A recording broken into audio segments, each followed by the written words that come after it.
Hola, muy buenas tardes, tengan todos ustedes.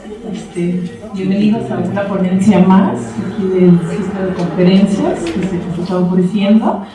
Y bueno, mi nombre es Cristian Sandoval, yo voy a moderar la mesa del doctor David Enríquez. Y bueno, les platico un poquito acerca de él.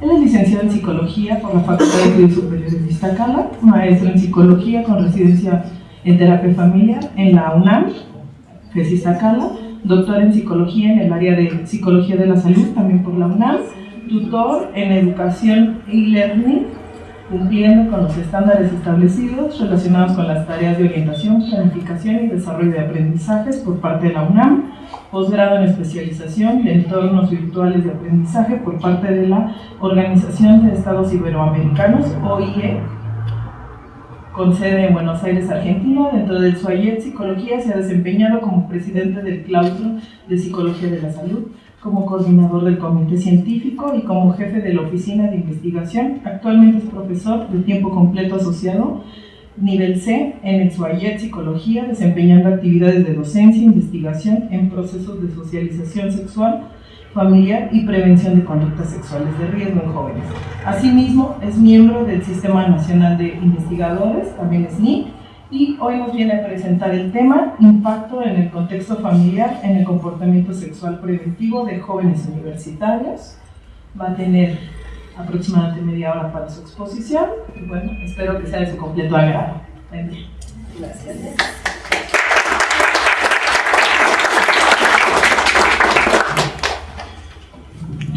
Buenos días a todos.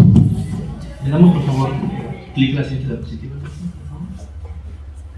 Bueno, este es un proyecto que tenemos financiado por la DEGAPA y el título que aparece en la diapositiva anterior es el título. No creo que te dejes regresar, pero sí, es el título con el cual registramos el proyecto. Se llama Impacto del contexto familiar en comportamiento sexual preventivo de jóvenes y universitarios. Bueno, la primera pregunta es ¿por qué hablar de sexo y sexualidad? ¿No? Digo, yo sé que suena como un tema muy taquillero, pero más allá de ser taquillero, pues resulta de relevancia. ¿Por qué? Porque el comportamiento sexual va a ser un elemento importantísimo para favorecer que el individuo mantenga un estado de salud o puede enfermarse. ¿Qué significa esto? Que a partir de lo que hacemos o dejamos de hacer con nuestro comportamiento sexual, podemos enfermarnos o no. ¿Sale? Entonces, si esto tiene que ver con el comportamiento, pues por supuesto le atañe a la psicología de la salud. Es decir, los psicólogos como especialistas en ciencias del comportamiento nos encargamos de predecir, explicar o comprender por qué las personas se comportan como lo hacen. En este caso, pues sería porque las personas tienen determinados patrones de comportamiento sexual. ¿Sale? Porque hay personas que llevan una vida sexual activa y, por ejemplo, nunca tienen en su historial clínico una infección de transmisión sexual. Y porque hay otras que con los mismos años de ejercer su vida sexual terminan con un historial impresionante, ¿no? de incidentes, de infecciones, bacterias, hongos, etcétera, de corte venéreo, o con algún embarazo, por ejemplo, no planeado y no deseado. Pues esto tiene mucho que ver con el hecho de cómo se comporta la persona. Es decir, usar o no un condón pues es comportamiento. Relacionarse con una o varias parejas sexuales es comportamiento. Tener prácticas anales, vaginales, orales es comportamiento. Entonces, si es comportamiento, nos atañe a nosotros como profesionales de las ciencias del comportamiento poder contribuir desde la visión de la psicología para poder generar ingeniería social que nos permita prevenir comportamientos que son sexualmente de riesgo. ¿Sale? Entonces, lo primero es ubicarlo. ¿Sale? Ese, digamos, es un poco la relevancia del tema.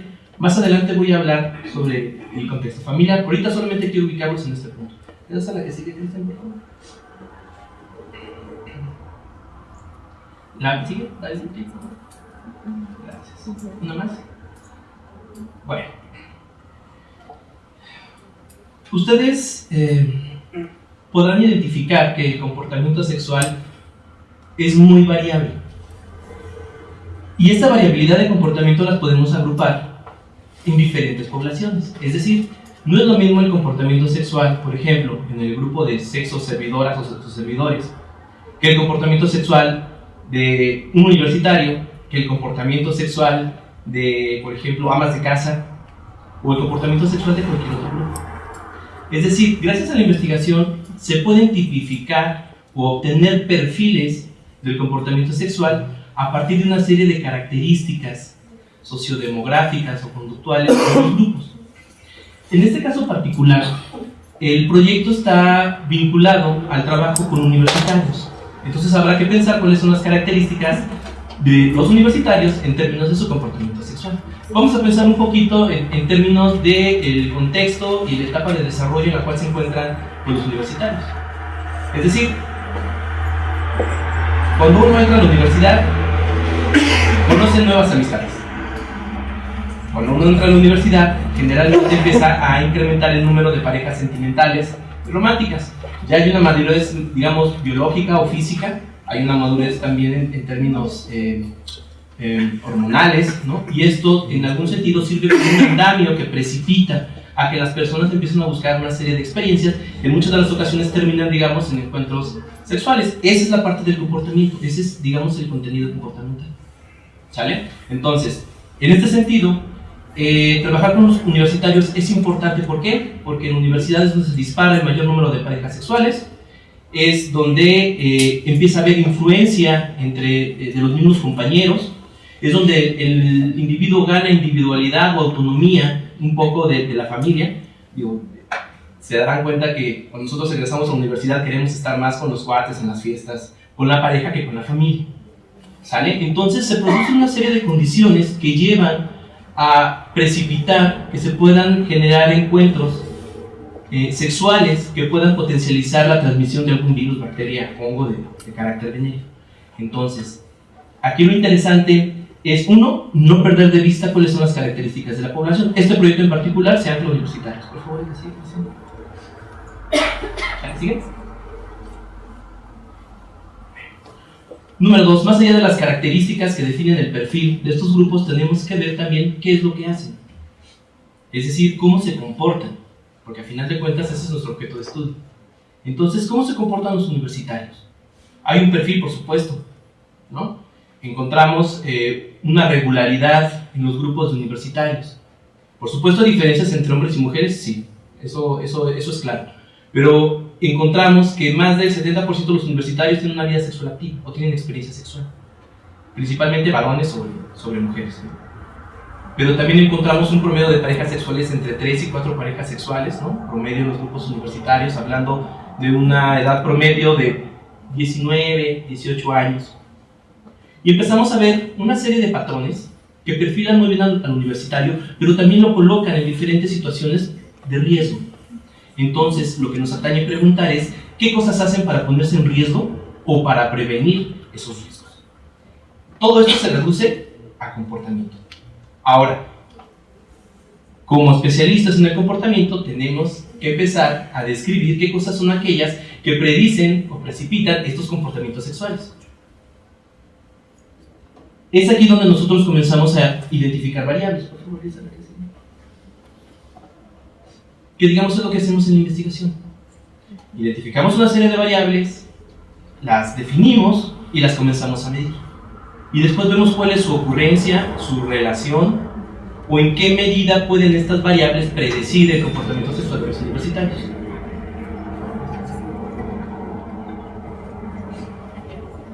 ¿Sigue? ¿La que sigue? ¿La que sigue? Bueno.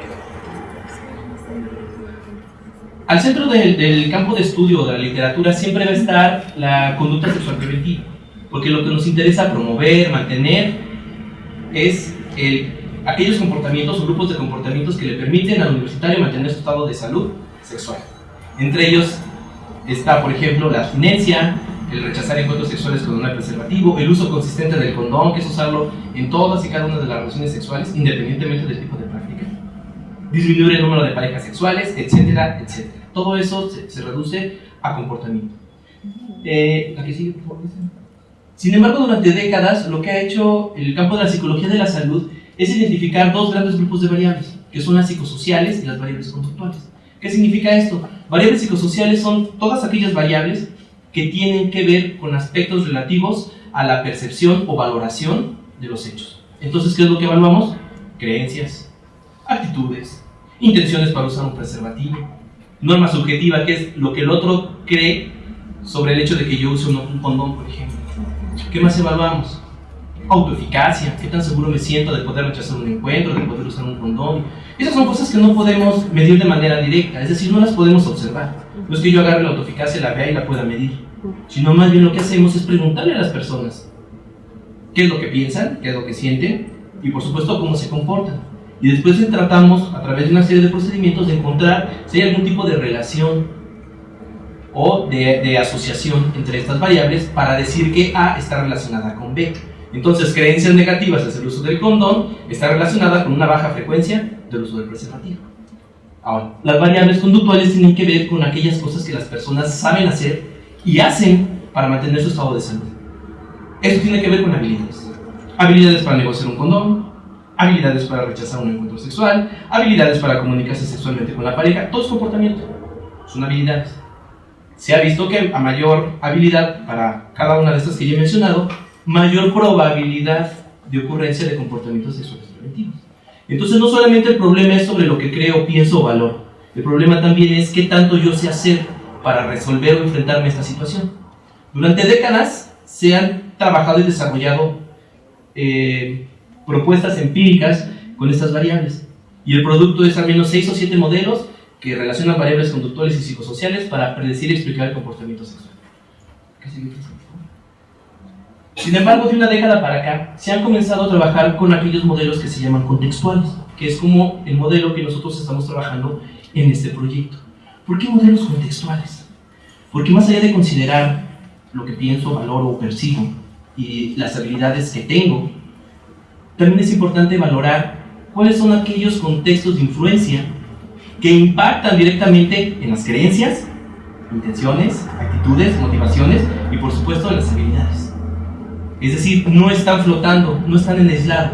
Hay contextos que permiten ir afianzando algunos tipos de creencias, algunos tipos de percepciones, algunos tipos de valoraciones, y eso tiene que ver con la forma en la cual yo me relaciono con una serie de individuos en diferentes contextos y del tipo de experiencias que voy teniendo.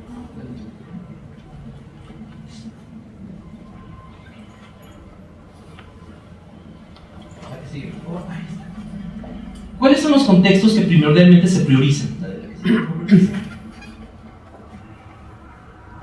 De las más importantes es la familia. ¿Por qué? Porque la familia, por excelencia, es el primer grupo que nos acoge, el primer grupo que nos enseña, digamos, a desarrollar habilidades, el primer grupo que nos ayuda a discernir lo que está bien de lo que está mal, a generar valores, etcétera, etcétera. Y además pasamos gran parte del tiempo de nuestra vida con la familia. Entonces el nivel de influencia es muy alto. Obvio, conforme uno crece, empieza a disminuir el impacto que puede tener la familia en el comportamiento de uno. Y empiezan a ganar fuerza otros agentes. Por favor, piensen. Como por ejemplo es el caso de los amigos. En la adolescencia la persona gana autonomía, busca individualidad, se empieza a separar de la masa familiar y comienza a pasar más tiempo con los amigos. Y por supuesto los amigos tienen su bagaje de creencias, motivaciones, actitudes, y en ese proceso de relación y de experiencia con ellos se empieza a ver una deconstrucción o deformación de las creencias familiares que yo tengo con las que me enfrento ahora con mi grupo de amigos. Y en esta etapa de la vida surgen por supuesto las parejas afectivas y sexuales. La pareja, la interacción de la pareja también es un agente que influye en mí, en el tipo de creencias, en el tipo de motivaciones, en el tipo de actitudes. Es decir, a veces nos ajustamos a la pareja y digo, no, sí, lo que tú digas me parece bien, ¿no? Entonces empiezan a generar una serie de hábitos o pautas que empiezan a cambiar, por supuesto, el bagaje que yo traía influenciada por la familia. Y por último, los medios de comunicación, que ahora tienen más impacto que hace 10 o 20 años, ¿no? Dado las condiciones del internet, por ejemplo. llegan a convertirse en medios de influencia muy importantes. Por favor, dicen.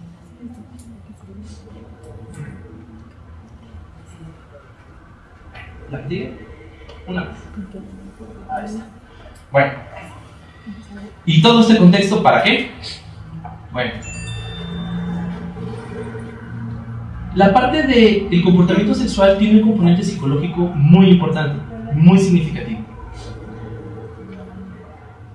Inicialmente en la fecundación hay una carga genética, ¿no?, con los cromosomas, en donde se determina si vamos a desarrollar tejido que después se va a convertir en un pene o tejido que después se va a convertir en una vagina.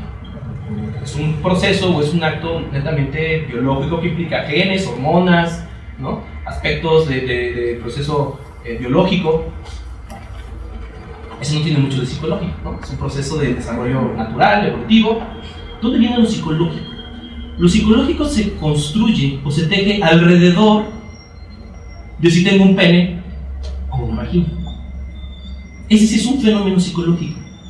¿Por qué? Porque nosotros partimos del supuesto de que la sexualidad tiene un fuerte componente de aprendizaje.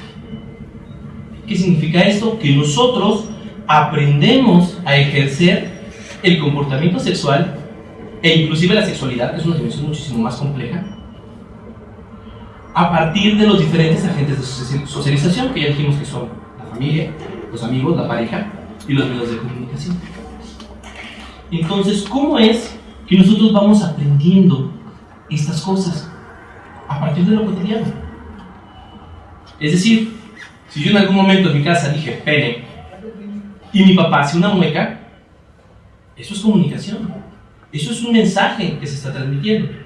Partamos del supuesto de que todo comportamiento es comunicación, y como es imposible no comportarse, en todo momento estás comunicando.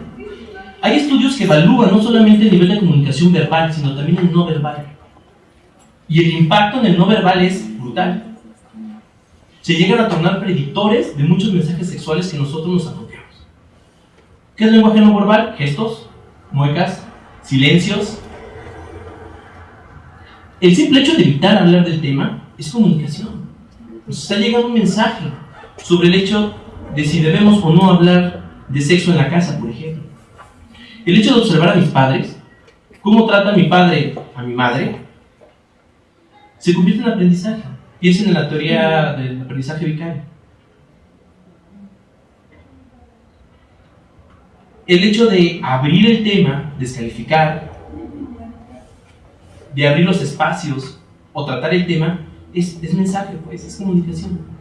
Y a partir de esto comenzamos a configurar una serie de actitudes, motivaciones, valores, habilidades en torno al sexo. Ese es el concepto de socialización sexual. ¿Qué tiene de psicológico esto? Pues todo. 1. Somos expertos en aprendizaje. 2. Somos expertos en interacciones. 3. Somos expertos en patrones de comportamiento. Entonces, desde esta lógica se torna importante analizar cuáles son aquellas cosas que hacen, por ejemplo, los padres y los hermanos para socializar sexualmente a los integrantes de la familia. No solamente pasa esto con los padres, insisto, también con los hermanos.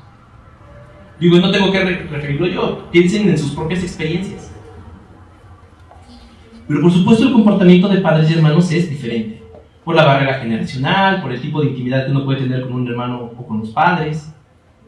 Tiene que ver un poco con la configuración dialéctica del sexo, ¿no? Si es hermano o hermana, o papá o mamá, etc. Bueno, ¿puede hablar? ¿Sigue? ¿Siguen?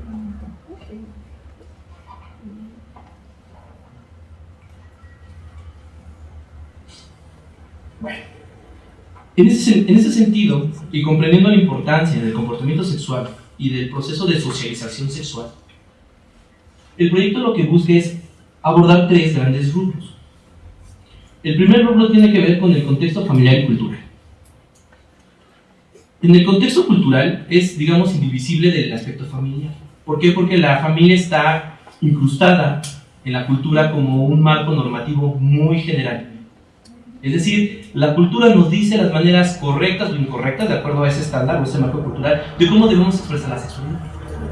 Entonces es importante considerarla dentro del análisis del comportamiento sexual. ¿Sale? Pensemos en los estereotipos. ¿Qué es lo que permite o no la cultura hacer? Y si eso está valorado como bueno o malo. No nos vayamos muy lejos. Por ejemplo, la permisividad sexual que se tiene en el hombre. Si un hombre tiene múltiples parejas sexuales, si un hombre tiene la posibilidad de tener mayor experiencia sexual, está bien, entonces es hombre. Pero si una mujer tiene muchas parejas sexuales y experiencia sexual, entonces hay muchos calificativos con carga negativa. Sí. Pero esto es debido a que el contexto cultural va a generar una serie de vías que van a permitir expresar el comportamiento sexual y las creencias, etcétera, de una u otra manera. Entonces, el contexto familiar es indivisible, ¿no? No podemos separarlo del sistema familiar. Entonces, el proyecto considera contexto familiar, contexto cultural. ¿Sigue lista, por favor? Esa. Y primeramente queremos ver cómo esto impacta en la conformación de creencias, actitudes, motivaciones, habilidades, valoraciones en torno al sexo. ¿La que sigue, por favor? Y a su vez cómo esto termina impactando de manera directa en la conducta sexual preventiva.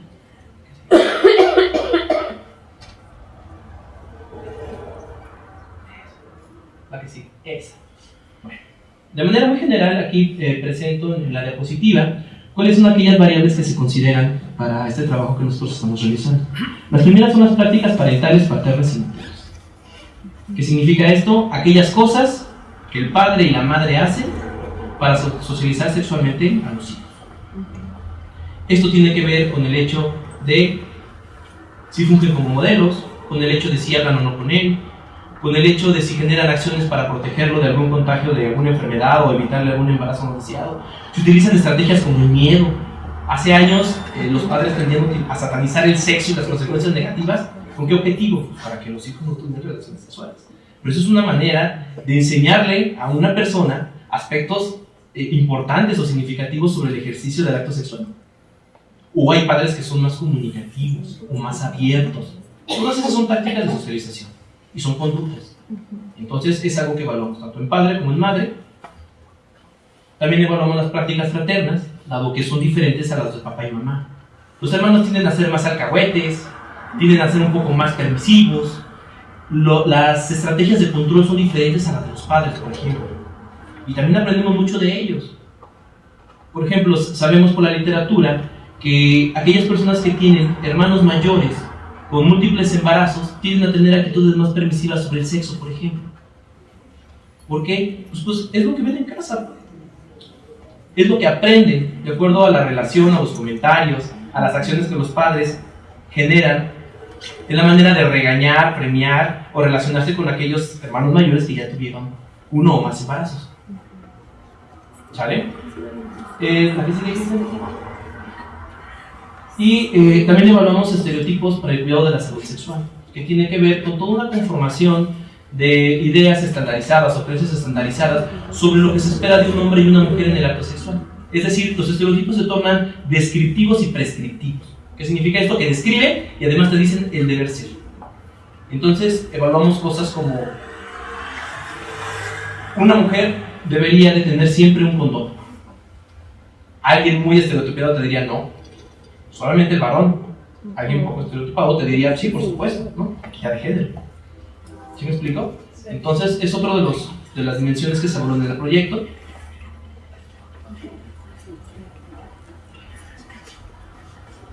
Y por supuesto, variables psicosociales, evaluamos intenciones para usar condón, rechazar encuentros sexuales sin protección, para practicar masturbación en pareja como práctica alternativa, si no se tiene un preservativo, etc., ¿no? Actitudes, intenciones, norma subjetiva, autoeficacia, es decir, una serie de variables más de corte psicosocial. Y que la literatura ha demostrado que se tornan fuertes predictores de la conducta sexual. Y en otro momento también evaluamos variables conductuales.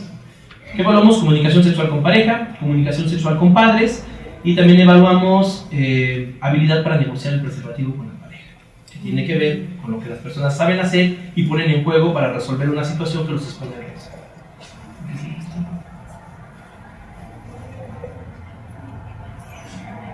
Y por último evaluamos el patrón del comportamiento sexual. ¿Qué significa esto? Significa evaluar aquellos comportamientos sexuales desde la primera relación sexual hasta la última. Es decir, edad del debut sexual, número de parejas, tipo de práctica, tipo de persona con que se relaciona, si tiene pareja ocasional, estable, etcétera, etcétera, etcétera. Todo eso en conjunto nos puede dar un perfil de riesgo. Insisto, en función de lo que hacen o dejan de hacer, pueden exponerse o no a tener mayor probabilidad de contraer alguna infección de transmisión sexual.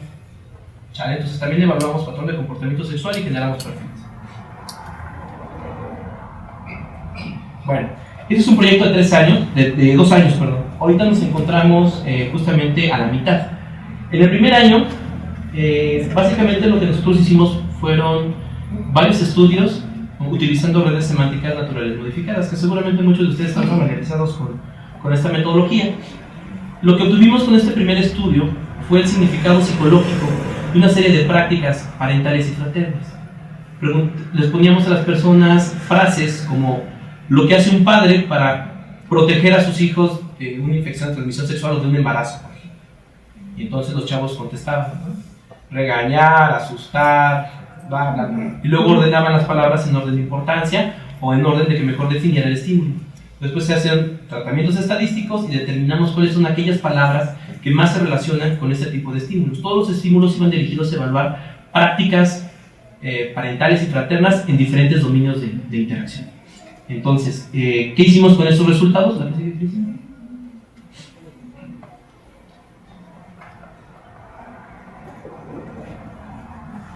Generamos instrumentos, se construyeron al menos 5 nuevas escalas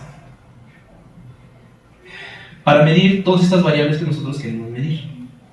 Entonces, derivado de las redes semánticas naturales y de las teorías bajo las cuales está anclado el proyecto, que es el enfoque específico de dominios de Grusek, que es, digamos, el enfoque más actual en socialización, que es el que se utiliza en la Universidad de Los Ángeles y en la de Toronto, lo que hicimos fue traerla y aterrizarla.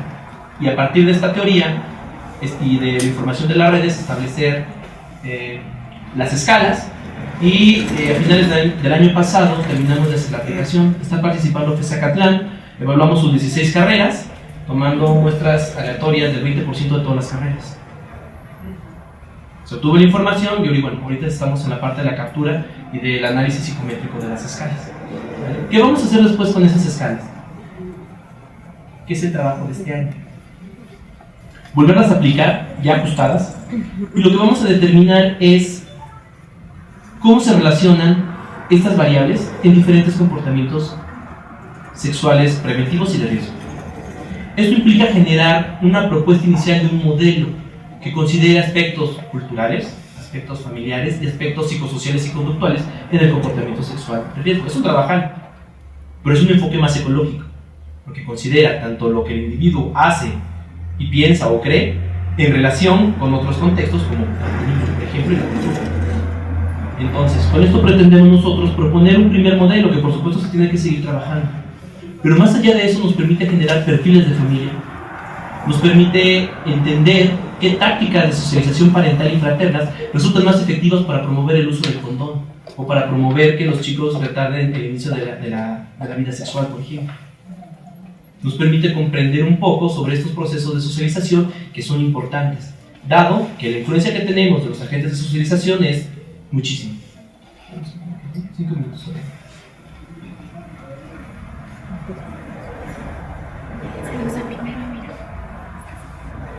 Dale a la primera. Bueno, ¿qué contribuciones tiene este proyecto? Uno es en términos de ciencia básica. ¿Qué significa esto? Que lo que hacemos es describir patrones de comportamiento. Más allá del patrón de comportamiento sexual, patrones de interacción o de comportamiento familiar. ¿Qué significa esto? Esto implica agrupar y describir diferentes sistemas de comportamiento que los padres utilizan para socializar a sus hijos.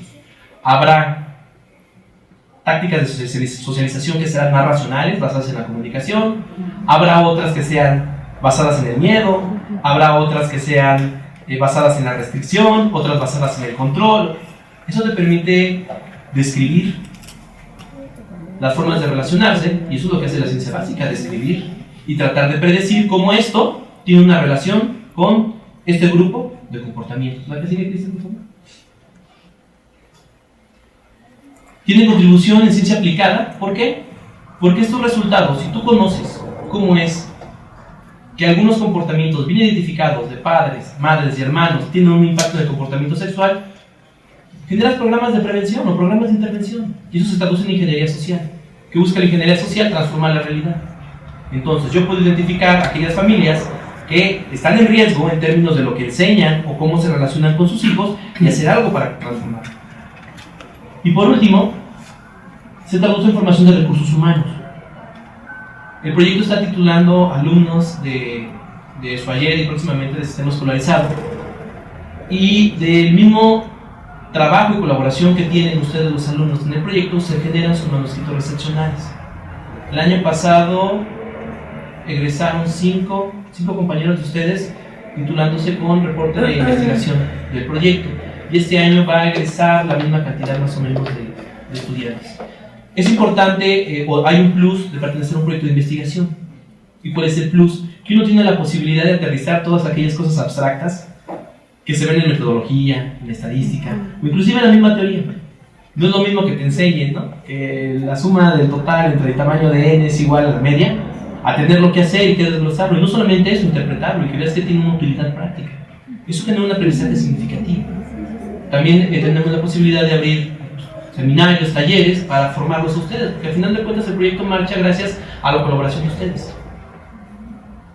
Los profesores que participamos no somos suficientes para poder echar a andar un proyecto de este tamaño. Entonces, ahorita este año vamos a arrancar con cerca de 16 alumnos y egresados, algunos de ellos, que van a estar participando en el proyecto. Y a cambio se les retribuye con espacios formativos que impactan en su formación profesional, pero también en la experiencia que pueden tener en temas relacionados, por ejemplo, en este caso, con la salud. Bueno, de mi parte sería todo, y bueno, ahí les dejo el correo electrónico, que es la siguiente lección.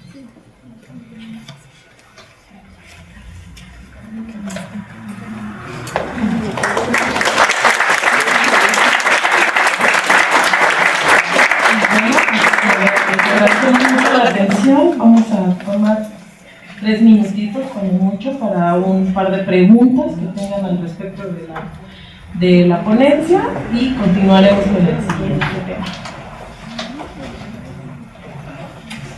¿Alguien que tenga alguna duda que quiera exponer? ¿No? Ok, claro. Entonces continuaríamos con el siguiente tema. No sin antes agradecerle la participación al doctor Enríquez y entregarle su constancia de participación a estas jornadas, y agradecerle mucho su participación.